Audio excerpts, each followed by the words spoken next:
Greetings and salutations, everyone. Welcome to Making Sales Social Live, coming to you from the Social Sales Link Virtual Studios. I'm Bob Woods, social selling AI and LinkedIn strategist, consultant, and trainer, as well as a LinkedIn top voice. Joining me today are the co-hosts of Making Sales Social Live. First is the guy who does everything that I do and is also our sales navigator guru, Stan Robinson Jr. How you doing, Stan? Doing fantastic. Good to see you, Brent and Bob.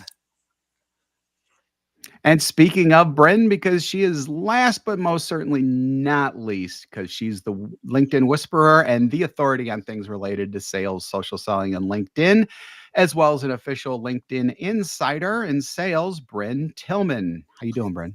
Hello, gentlemen. Very happy to be here. I love our topic today.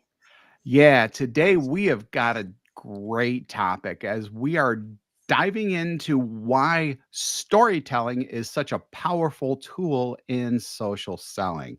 So, on social platforms, authenticity and engagement absolutely rule. Telling stories can break through the noise and help you create meaningful interactions online that you can then take to that all important first offline conversation.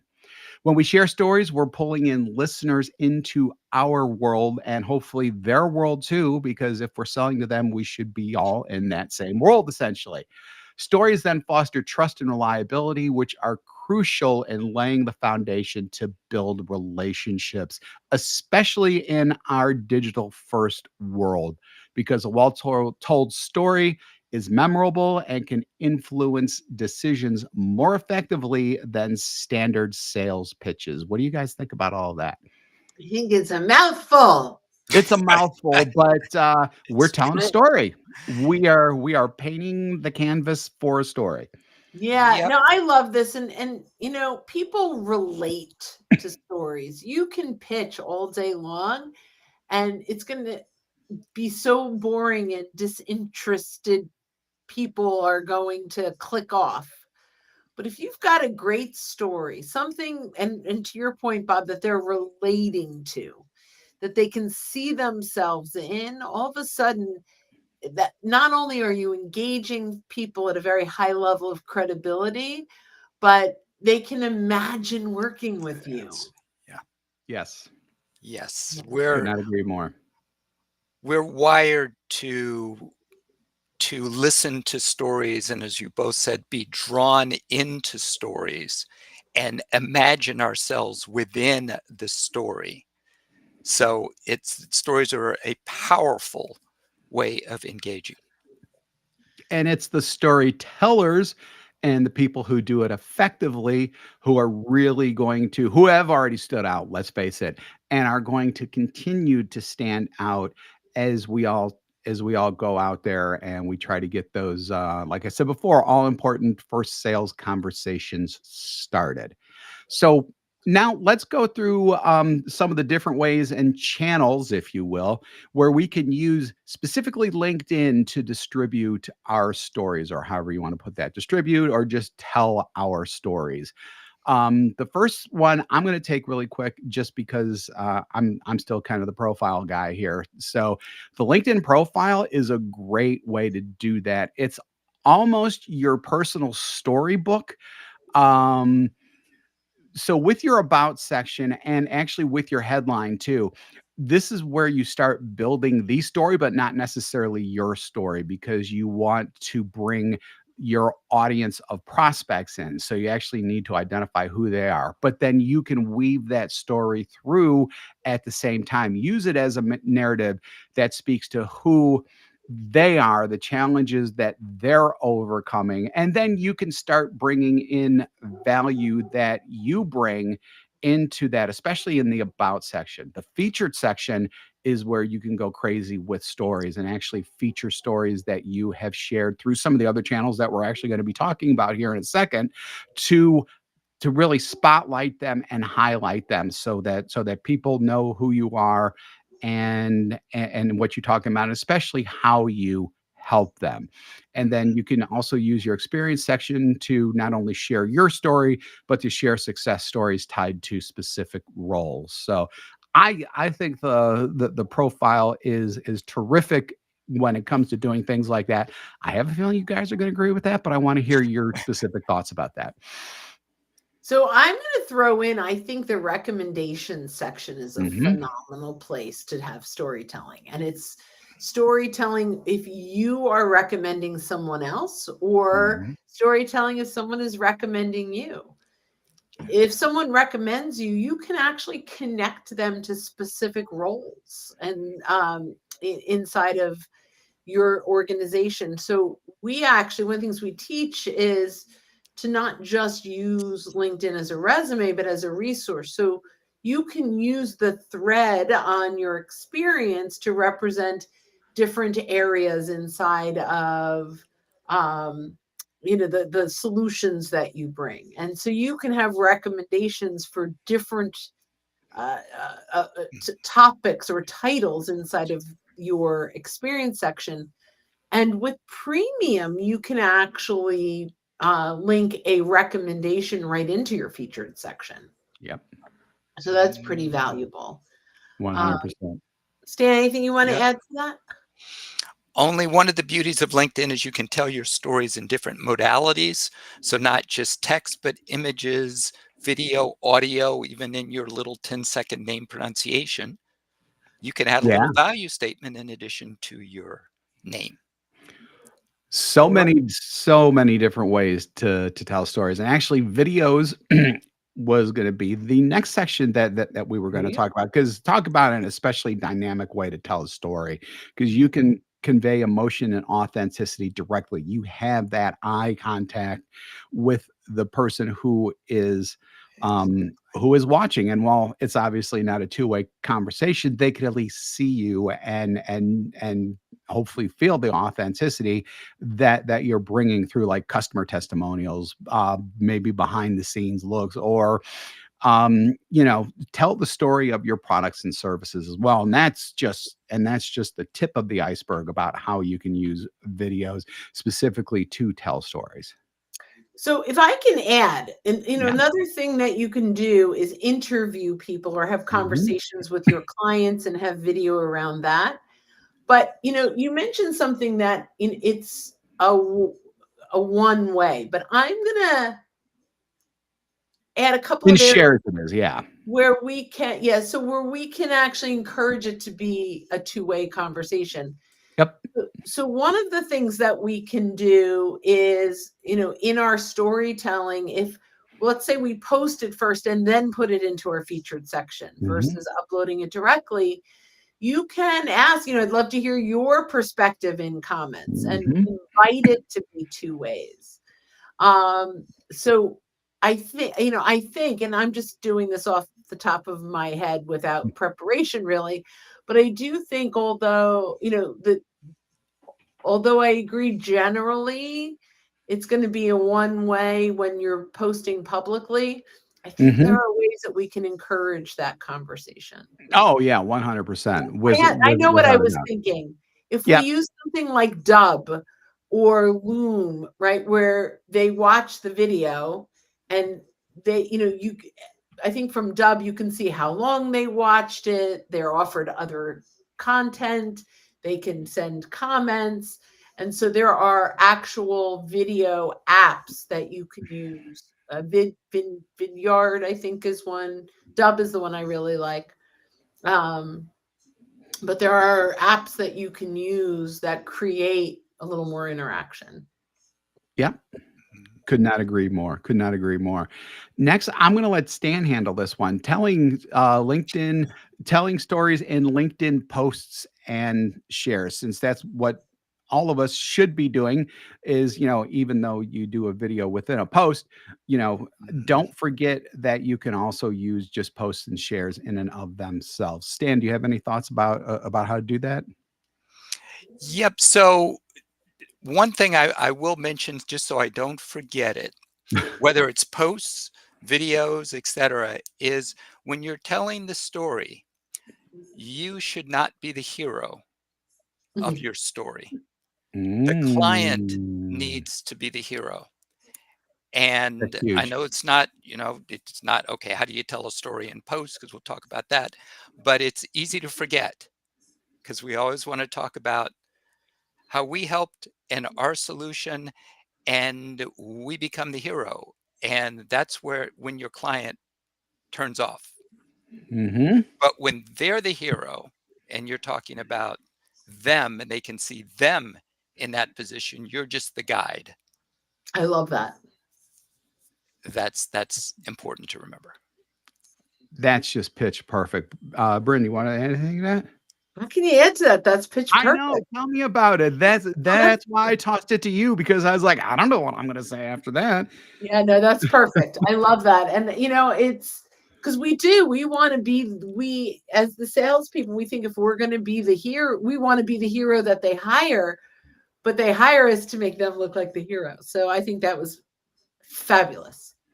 Yeah, and that definitely speaks to emotion too. I mean, because it's tough to feel an emotion when someone is making themselves to be the hero, but if they're writing it in more of a way to where people can imagine themselves being the hero in that particular situation, it's so much more impactful, without a doubt.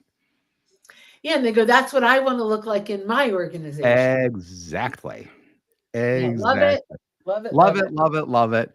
So the last one, so now we're going to talk about LinkedIn articles more specifically. So these are the more longer form pieces and the more blog type of thing, which a lot of people aren't using, and I get why they're not using it, but there is a reason why they should be using it. So it's obviously, just in general, articles are for more in-depth storytelling, so you can really drill into more of those stories if you wish.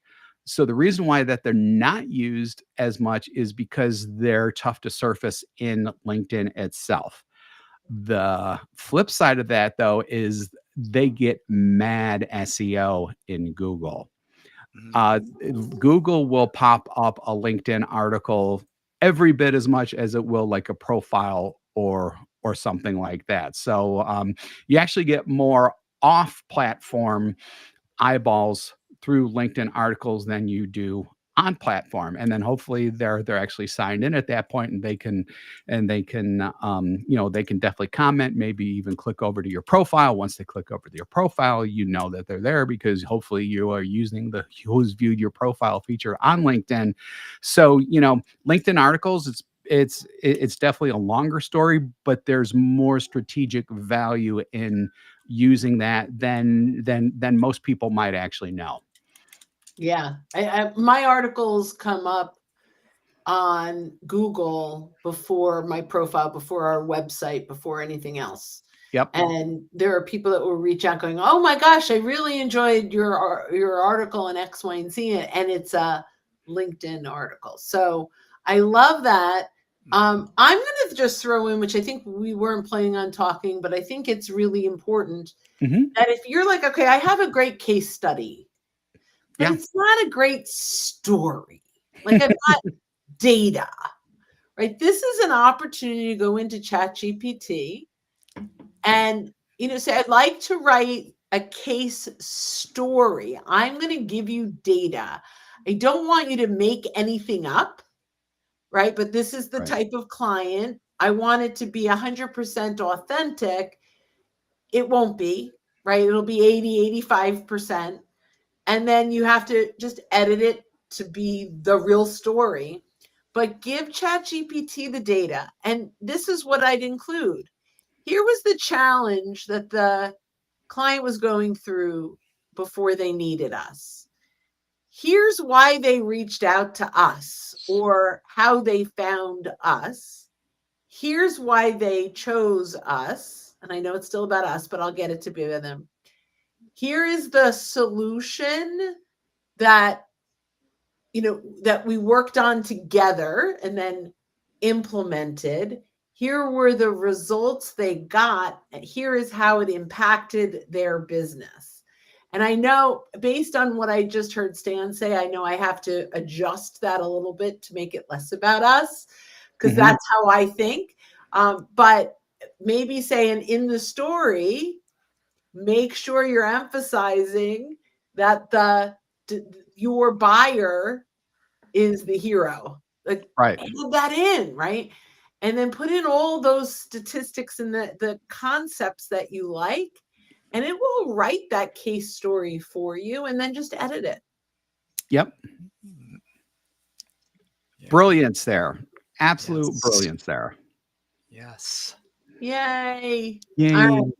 So now we've talked about, you know, the why. We've talked about kind of the what. Let's go specifically now into the nuts and bolts of crafting a compelling story for social selling. So we're going to go into these in specifics here in just a second, but generally what you're going to want to do is, you know, introduce the XYZ company and the challenge or the role or whatever that is facing. You're going to be doing discovery, observe doing discovery of whatever their situation is. The big one, I think, is the consequences of status quo. What happens if nothing changes? And then you're going to want to go into the solution provided, any outcome and insights that were gained from that type of thing. And again, just like Stan said, though, making them the hero and not you the hero. So now we've kind of done top line on everything. Let's talk a little bit more about the first one. Introducing either the company's challenge or the role challenge that someone within who has a specific role who may be more in like an industry or a vertical may have. Go to Stan. Go to Stan. Everybody's like, So role, okay. role, for example, it could be a VP of sales or a CRO that whose team does not have the pipeline that they need in order to hit their sales objectives. And that's who it is. And that's a little bit about the context of what they're facing. One of the things that we were talking about beforehand that Bryn mentioned, it's so easy for folks to forget, are the consequences of inaction. What happens Yep. if we don't Status quo. do anything? Because more Yep. sales are lost to the status quo than to competitors in all likelihood. Now, I don't have the data, but I'm pretty sure a lot of sales are lost because it's not because they went with company ABC, it's because they didn't do anything. Right. So, R- so when you Right. include, okay, what happens if you don't do anything? That helps Mhm. us set the stage. Yeah, so I like that because I mean it does go to that third point, but it's important though because one of the things that you want to do in any story is to set up conflict. So conflict comes from, you know, not only the challenge in and of itself, but, you know, the consequences of status quo, I think, are big too. And that in and of itself just automatically builds in conflict there. So there's a lot of stuff there that you can play with in that introducing the challenge that either the company has or the role has, make sure that you are determining what the conflict is and the consequences of status quo, and you do all of that through what the second stage is, and that's observations that you make during discovery. So and discovery is always used as like this big, formal type of thing. It's just about talking, just finding out what what's going on there when you're exploring their problem. What are you observing there? What are some of the recognized issues? What are some of the unrecognized issues? What's the impact of the problem? Or, even what's some missed opportunities there? This is where you really, and you should be doing this during a discovery call anyhow. Mhm. But in this case, you're looking to not only discover all this stuff, but you're looking at this in terms of building that story as well. Great. And then, so we've done status quo already. After all of this is done, and they work with you to solve their problem through the use of your product or service. You got to tell them what happened. So, here's how we did it. Here was the outcome was, should be positive, and the insights gained as well. And I think that that's the important part, because because you need to show your role not just as a solution provider, but as a strategic partner while making them the hero of their own story. Mm, Awesome. yeah. Yeah. Yeah. So then, like Bryn said, you can use leverage, you can use like ChatGPT to not only through that very specific way that Bryn just said, which is brilliant, but even to help just brainstorm and draft stories in general. Feed it the basic elements, background, challenge, observations, outcome, along with everything that Bryn just said. And when done right, it could help you flesh out a compelling story. And because we're talking about stories and story writing and things like that, I'm going to bring in my older analogy of ChatGPT being like a writer's room in Hollywood, because I think this is where it really applies. Because in a writer's room, you have like a head writer or showrunner or whatever who is depending on all of the writers in the staff to really flesh out a story and measure out the beats and do all the things that I won't get into now. But the showrunner has the staff to help it out. ChatGPT acts like your writer's room, especially in situations like this. Well, what you can also do is have it write in your voice. If you add instructions, you can ask it to be a little sarcastic or a little funny.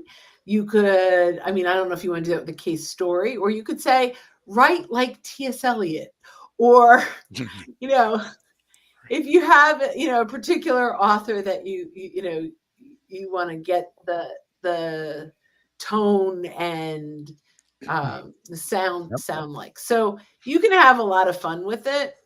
But ultimately, what I love about all of this is we're taking a success story in this case, and we're making it palatable for the average reader, so that there's not deep details that they get lost in that they don't care about, but they can read it quickly, easily, and then go back to Stan's point and say, do I see myself being a hero in this scenario if I would do the same thing? So I think that's huge. And you can even put that into ChatGPT too. Ensure that I, the person telling the story, am not the hero. Ensure that the person who I am writing about is the hero in the story, because sometimes people may have a problem with removing themselves just because they were so involved in it. So that's actually very understandable. Ask ChatGPT to do that work for you. See what happens. Fabulous point. Good. Yeah.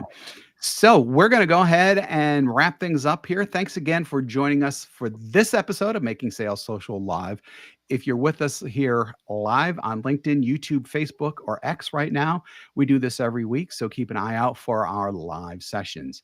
If you're listening to us recorded on our podcast, go ahead and hit that subscribe or follow button if you haven't already.